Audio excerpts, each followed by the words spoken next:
Welcome to Net Zero. I'm a climate activist, Sayan.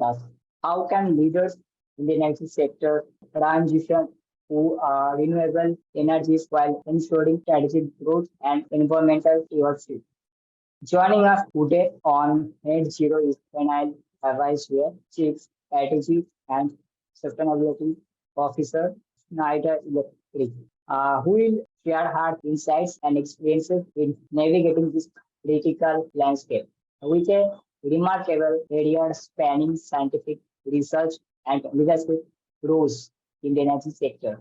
Gwénaëlle is a recognized expert in driving strategic initiatives and environmental stewardship.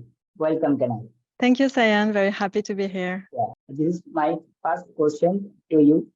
What are the main advantages of green hydrogen compared to other renewable energy sources? And how do you see is some potential in driving transition to net zero?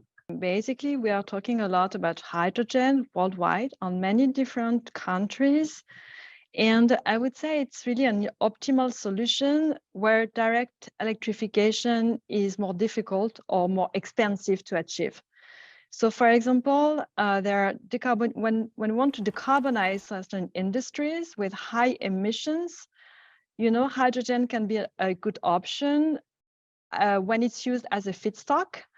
And really what is at stake is to transform the industry so that instead of using gray hydrogen, they use green hydrogen. So this is the transition that may happen to decarbonize, I would say, hard-to-abate sector, in particular, the ammonia industry, in particular, the refining industry, the steel industry or chemicals industry.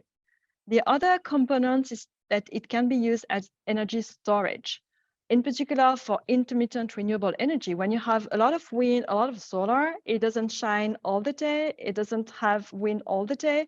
So you need to store the energy, to store the excess of energy produced by renewable energy.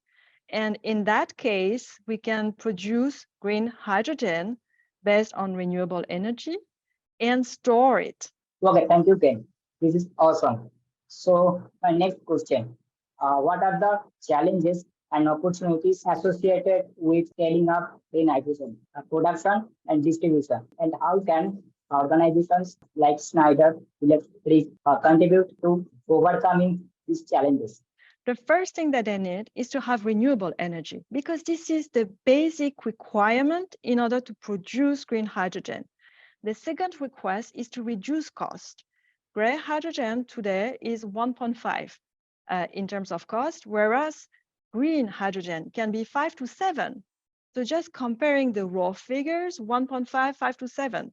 So you see, green hydrogen today is much more expensive than gray hydrogen. It doesn't mean that we don't have to do the investments. It means that we have to track how to reduce the cost and find subsidies in order to help make the investments. The third request is to have safe and efficient operation. We are talking about hydrogen, big, investments and big industrial footprint. And therefore you need to have, safer operation, efficient operation, and to make sure that you optimize what we call the operation cost.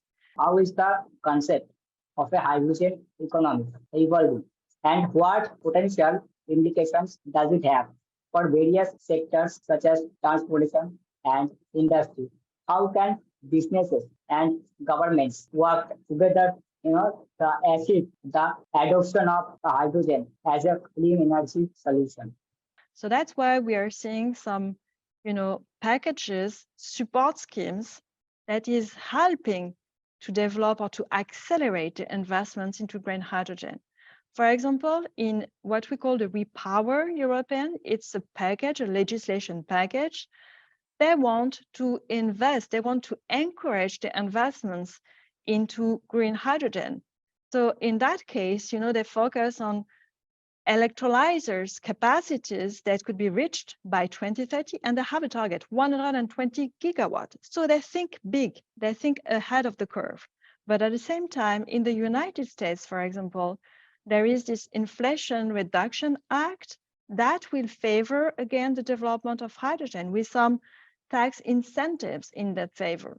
So I would say we see numbers of legislations coming around in different geographies so that it could help bridging the gap between gray hydrogen and green hydrogen. And what's also the other enabler? Today, we see a lot of volatility of natural gas prices. And therefore, for many industries, they do not want to have this volatility. So they prefer to rely on something that is much more robust in terms of price, much more stabilized. And therefore, green hydrogen is also an opportunity. This is my last question. As a sustainability leader, what advice would you give to youth climate activists on how they can effectively contribute to achieving net zero goals and creating greener future? You see many corporates, many governments trying to develop, pledges. Now we should talk more about solutions. That's what we ask, activists, talking about solutions, how to make that real. And most of the time, people are thinking, well, develop more renewable, develop more wind and solar. This is good, but this is not enough. And so I think that what can be super useful is that we should all advocate for all the solutions that are already existing to scale them up in many different geographies. Because I think that energy is the right topic that we should focus on. 80% of the emissions are coming from energy. And we shouldn't take that as a negative stance. On the contrary, we can change things because solutions are existing. So just take it on board, talk about it, but not only in big numbers, but in terms of solutions, and everything already exists. So it's just a matter of willingness and scaling up.